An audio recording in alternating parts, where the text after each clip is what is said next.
ఫిబ్రవరి 7న జరగబోయే మహత్తరమైన కార్యక్రమాన్ని జయప్రదం చేయడం కోసం ప్రయత్నం చేయబోతున్నారు. వాళ్ళను పోకుండా అడ్డుకట్టేయాలి అనే ఒక ఆదేశాలు డిప్యూటీ సీఎం బట్టి నుంచి వచ్చినట్టుగా కనిపిస్తున్నది. డిప్యూటీ సీఎం బట్టి ఎప్పుడైతే ఆదేశాలు ఇచ్చినట్టుగా ఉన్నదో ఇంటర్నల్గా తను కూడా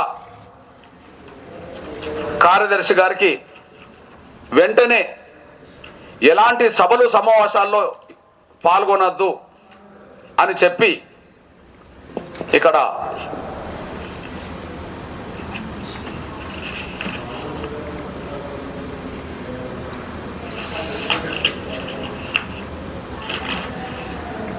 తెలంగాణ సాంస్కృతిక సారథి సభ్య కార్యదర్శి అయితే ప్రభుత్వ అధికారి ఉన్నారో ఆయనకు డైరెక్షన్ ఇచ్చి ఈ సర్కులర్ను జారీ చేయడానికి దారితీసింది.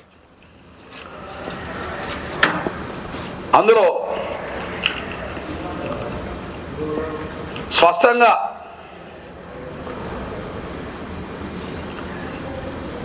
ఈ సంస్థల్లో పనిచేస్తున్నంత కాలం ఎటువంటి ప్రైవేట్ కార్యక్రమాల్లో పాల్గొనడం కానీ ప్రదర్శనలు ఇవ్వడం కానీ చేయరాదని, సోషల్ మీడియా వంటి మాధ్యమాల ద్వారా సాంస్కృతిక సాహిత్య కార్యక్రమాలను నిర్వహించినట్లయితే ముందస్తు అనుమతి తీసుకోవాలని, ఈ నిర్ణయాన్ని ఉల్లంఘించినట్లయితే నియమాల ప్రకారం క్రమశిక్షణ చర్యలు తీసుకోబడతాయని అందులో స్పష్టంగా ఉన్నది. అవును, రేపు ఫిబ్రవరి 7న జరగబోయే మహత్తరమైన కార్యక్రమంలో వీళ్ళు భాగస్వాములు అవుతున్నందుకే ఈ నిర్ణయం తీసుకున్నట్టున్నది. లేకపోతే మన నల్గొండలో కాంగ్రెస్ పార్టీ ఆధ్వర్యంలో మీటింగ్ జరిగింది. మరి ఆ మీటింగ్కు సారథిలో పనిచేస్తున్న కళాకారులందరూ వేదిక మీదకి పిలిచి వాళ్ళతో పాటలు పాడించుకున్నారు, ఆటలు ఆడించుకున్నారుగా. కాంగ్రెస్ పార్టీ కార్యక్రమం కూడా ప్రైవేట్దే కదా. ప్రభుత్వ ఉద్యోగస్తులుగా వాళ్ళని భావించుకుంటే, ప్రభుత్వ కార్యక్రమాలకు వినియోగించుకోదలుచుకుంటే అది వేరు కదా. ప్రభుత్వం వేరు, కాంగ్రెస్ పార్టీ వేరు కదా. మరి కాంగ్రెస్ పార్టీ నిర్వహించిన నల్గొండ సభలో సారథిలో పనిచేస్తున్న కళాకారులందరినీ వేదిక మీద పిలిచి వాళ్ళ పాటలు పాడించుకొని ఆటలాడించుకొని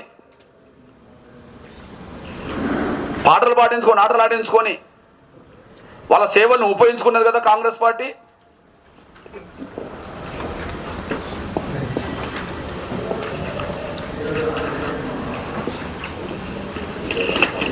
ఇటీవల కొందరు తెలంగాణ సాంస్కృతిక సారథి కళాకారులు సభలు సమావేశాల్లో పాల్గొంటున్నారని తెలిసిందని రాశారు. అంటే ఇటీవల కొందరు కళాకారులు, తెలంగాణ సాంస్కృతిక సారథి కళాకారులు సభలు సమావేశాల్లో పాల్గొంటున్నారని.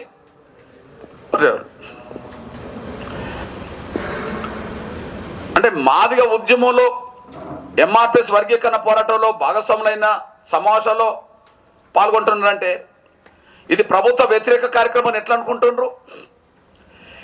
ఎస్సీ వర్గీకరణ వ్యతిరేకించే కాంగ్రెస్ పార్టీలో ఉండబడే ఎమ్మెల్యేలే ప్రభుత్వ వ్యతిరేకం. ఎస్సీ వర్గీకరణ వ్యతిరేకించే కాంగ్రెస్ పార్టీ ఎమ్మెల్యేలే ప్రభుత్వ వ్యతిరేక నిర్ణయాలు తీసుకుంటారు. మేము ఎస్సీ వర్గీకరణ కోరుకుంటున్నామంటే ప్రభుత్వ నిర్ణయాన్ని అమలు చేయమంటున్నాం అంతే. అది కాంగ్రెస్ పార్టీ నిర్ణయం, కాంగ్రెస్ ప్రభుత్వ నిర్ణయం. కాంగ్రెస్ పార్టీ వర్గీకరణకు అనుకూలంగా మేనిఫెస్టో పెట్టింది, డిక్లరేషన్ చేసింది. కాంగ్రెస్ ప్రభుత్వం ముఖ్యమంత్రి హోదాలో అసెంబ్లీలో వర్గీకరణ చేత మాట్లాడింది. పార్టీ నిర్ణయాన్ని, ప్రభుత్వ నిర్ణయాన్ని ధిక్కరించిన కాంగ్రెస్ పార్టీలో ఉండబడే మాల ఎమ్మెల్యేల మీద చర్యలు తీసుకోవట్లేదు పార్టీ. కాంగ్రెస్ ప్రభుత్వ నిర్ణయాన్ని అమలు చేయమని కోరడం కోసం పాటలు పాడద్దా?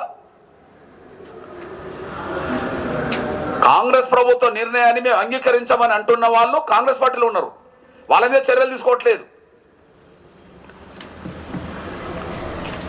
కాంగ్రెస్ ప్రభుత్వ నిర్ణయాన్ని అమలు చేయమని కోరడం కోసం పాటలు పాడతారు లేదా ఆటలు ఆడతారు. సమర్థించినట్టే కదా కోరుకోవడం అంటే. కాంగ్రెస్ పార్టీ సభలో పాల్గొనడం అక్కడ ఏం క్రమశిక్షణ చర్యలు ఉల్లంఘించినట్టు కాదా? వర్గీకరణ కోరుకుంటూ పాటలు పాడడమే క్రమశిక్షణ చర్యలు ఉల్లంఘించినట్టు అవుతుందా? ఇది ఎక్కడ న్యాయం? ఇంతకాలం గత ప్రభుత్వాన్ని ఏమని విమర్శించారు కాంగ్రెస్ వాళ్ళు? గత తెలంగాణ ప్రభుత్వాన్ని, కేసీఆర్ గారి నాయకత్వంలో ఉన్న ప్రభుత్వాన్ని నియంత్రణ పాలన అన్నారు కదా, నియంతృత్వ పాలన అన్నారు కదా. గత కేసీఆర్ గారి పాలనని నియంత్రణ పాలనని మీరే మాట్లాడినారు కదా. మరి తెలంగాణ సాంస్కృతిక సారథి ఆధ్వర్యంలో ఎన్నో కార్యక్రమాల్లో వాళ్ళు అంతకుముందు కూడా పాల్గొన్నోళ్ళే. ఎగ్జాంపుల్, కేసీఆర్ ప్రభుత్వానికి వ్యతిరేకంగా మేము ఉద్యమం చేస్తున్న రోజుల్లో కూడా, కేసీఆర్ ప్రభుత్వం మా మీద నిర్బంధం పెట్టి జైల్లో పడుతున్న రోజుల్లో కూడా సారథిలో ఉండబడే మాదిగ కళాకారులు, వర్గీకరణ సమర్థించే అణగారిన వర్గాల కళాకారులు కూడా మా ఉద్యమంలో భాగస్వాములైన సందర్భాలు ఎన్నో సందర్భాలు ఉన్నాయి. మరి నియంత పాలన అనబడుతున్న కేసీఆర్ పాలన మీరు చెప్పారు కదా, నియంత పాలనని, అందులో కూడా ఆ ప్రభుత్వంలో కూడా 10 ఏళ్ళలో ఇట్లాంటి సర్కులర్ ఏనాడు రాలే. ఆ 10 ఏళ్లలో ఇట్లాంటి సర్కులర్ ఏనాడు రాలే. వాస్తవానికి దళిత ముఖ్యమంత్రి కాడ దళితులను మోసం చేసిందని చెప్పిన కాడ నుంచి వర్గీకరణ మీద కేసీఆర్ ప్రభుత్వంతో బలమైన యుద్ధం చేసే సమయం 10 ఏళ్ళు గడిచినా, బలమైన ఉద్యమం కేసీఆర్ ప్రభుత్వం మీద నిర్వహిస్తున్న సమయంలో కూడా, కళాకారులు మాకు బహిరంగ అండగున్న రోజుల్లో కూడా ఇట్లాంటి సర్కులర్, కళాకారుల స్వేచ్ఛను హక్కును హరించే సర్కులర్ ఏనాడు కేసీఆర్ ప్రభుత్వం తీయలే. ఇక్కడ కాంగ్రెస్ పార్టీని మాలలు ఎట్లా శాసిస్తుండో,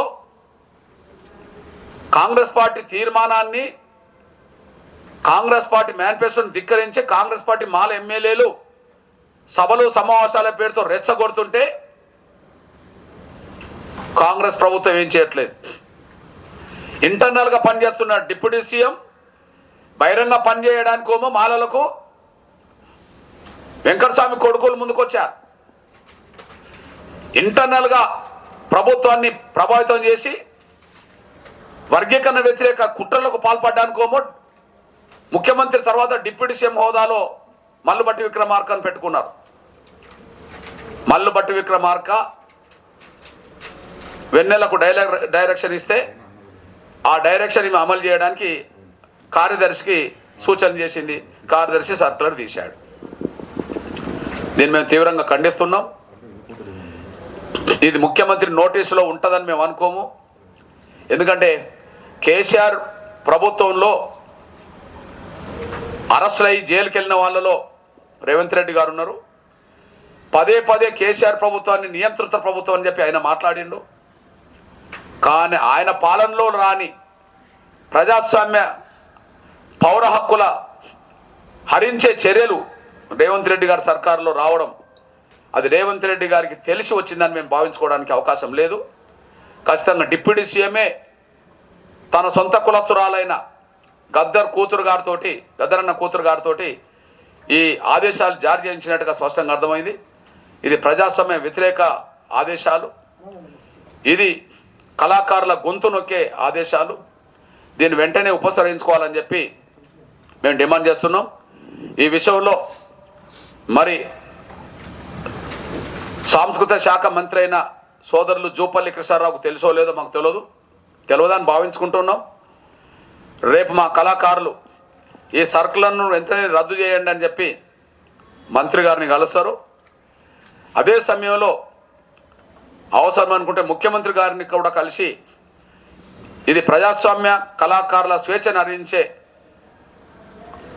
స్థాయిలో ఉన్నది కాబట్టి దీన్ని రద్దు చేయాలని చెప్పి ముఖ్యమంత్రి గారిని కూడా మా సీనియర్ కళాకారుల బృందాన్ని కూడా కలిసి విజ్ఞప్తి చేసి వస్తుంది. అదే సమయంలో మళ్ళీ చెప్తున్నాం, 6 నెలల క్రితమో సంవత్సరం క్రితమో నల్గొండలో కాంగ్రెస్ పార్టీ సభ పెట్టలే, మొన్ననే పెట్టింది. కాంగ్రెస్ పార్టీ సభలో ఇదే సారథి కళాకారులను తీసుకొని మాట్లాడించుకున్నది, పాటలు పాడించుకున్నది. కానీ ఈ మధ్యలో జరిగే సభలు సమావేశాలు కళాకారులది ఎంఆర్పిసే పెడుతున్నది.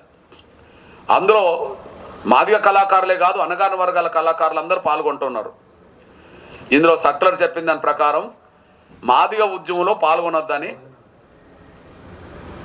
మాదిగలు పెట్టే సభలో పాల్గొనొద్దనేటట్టుగానే ఇది కనిపిస్తున్నది. అంటే వర్గీకరణకు వ్యతిరేక కుట్రలకు పాల్పడడంలో భాగమే సారథిలో పనిచేస్తున్న కళాకారుల గొంతు నొక్కడం అనే అంశంతో ఈ సర్క్యులర్ వచ్చింది. బేషరతుగా ఈ సర్క్యులర్ను వెంటనే ఉపసంహరించుకోవాలని మేము డిమాండ్ చేస్తూ అతి త్వరలో మంత్రిని మా బృందం కలుస్తుంది, అవసరమంటే ముఖ్యమంత్రిని కూడా కలుస్తుంది. ఏది ఏమైనా ఖచ్చితంగా వర్గీకరణ వ్యతిరేక కుట్రలకు పాల్పడే వాళ్ళు కాంగ్రెస్ పార్టీలో ఉన్నారు, కాంగ్రెస్ ప్రభుత్వంలో ఉన్నారు. ఖచ్చితంగా ఆ కుట్రలు చేస్తున్న వాళ్ళ కుట్రలను ఛేదించి అంతిమంగా వర్గీకరణ అమలు చేయించుకోవడం మీద మా దృష్టి ఉన్నది. సమాజం అండ కూడా ఎంఆర్పిఎస్కు ఉన్నది. నిన్ననే అన్ని వర్గాల మేధావర్గం ఎస్సీ వర్గీకరణ సమర్థిస్తూ నిన్న జరిగిన మా మేధావుల సభలో, ఓయిలో జరిగిన మేధావుల సభలో పాల్గొని అందరూ సందేశం ఇచ్చారు. మాదిగల ఉద్యమం వెనుక సమాజం యావత్తు ఉండదు. కొంతమంది చేసే కుట్రలు కుతంత్రాల వల్ల తాత్కాలికంగా కొంత అడ్డంకులు కల్పించగలుగుతారేమో కానీ అంతిమంగా వర్గీకరణ విజయం సాధించడం ఖాయం. మా పిల్లల భవిష్యత్తుకు దాన్ని అమలు చేయించుకోవడం ఖాయం కనుక ఇట్లాంటి కుట్రలకు కుతంత్రాలకు పాల్పడే వాళ్ళను కాంగ్రెస్ పార్టీ నుంచి బహిష్కరించాలని, అసలు ప్రభుత్వంలో ఉన్న వాళ్ళని తొలగించాలని చెప్పి ఎంఆర్పిఎస్ డిమాండ్ చేస్తున్నాం.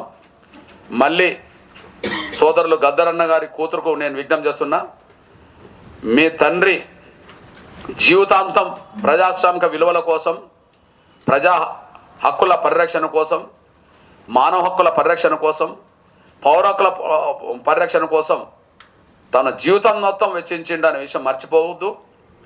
మీరు ఏదైతే ఆదేశాలు జారీ చేయించారో చైర్మన్గా, అవి ముందు ప్రభుత్వ నిర్ణయం ఏంటి అనే విషయం తర్వాత విషయం, కానీ మీ నాన్న స్ఫూర్తికి విరుద్ధంగా, మీ నాన్న జీవితాంతం ఏ విలువల కోసం అయితే బతికాడో ఆ విలువలను హరించే విధంగా ఉన్నాయనే విషయాన్ని వెన్నెల గారు గుర్తుంచుకోవాలని చెప్పి మేము విజ్ఞప్తి చేస్తున్నాం, సూచన చేస్తున్నాం. ఇట్లాంటి చర్యలకు ఇంకా పాల్పడితే మాత్రం బహుశా కళాకారునిగా ఒక గొప్ప ప్రజా కళాకారుడు కూతురు ఏమో కావచ్చు, కానీ నీకు పాటలు పాడడంలో మీకు అనుభవం కంటే ఆ సారథిలో పనిచేస్తున్న కళాకారులకి అనుభవం ఎక్కువ ఉన్నది. చాలా సీనియర్లు, గొప్ప కళాకారులు. మీ స్థానంలో ఇంకొకరిని నియమించమని డిమాండ్ చేసే పరిస్థితి రానియద్దని, మీ స్థానంలో కళాకారుల్లో సారథిలో పనిచేస్తున్న వందలాది మంది సారథిలో పనిచేస్తున్న వాళ్ళలో సీనియర్ కళాకారునినో లేదా కళాకారున్నో నియమించాలని చెప్పి డిమాండ్ చేసే పరిస్థితి రాకుండా చూసుకోవాలని చెప్పి వెన్నెల గారికి సూచన చేస్తున్నాను.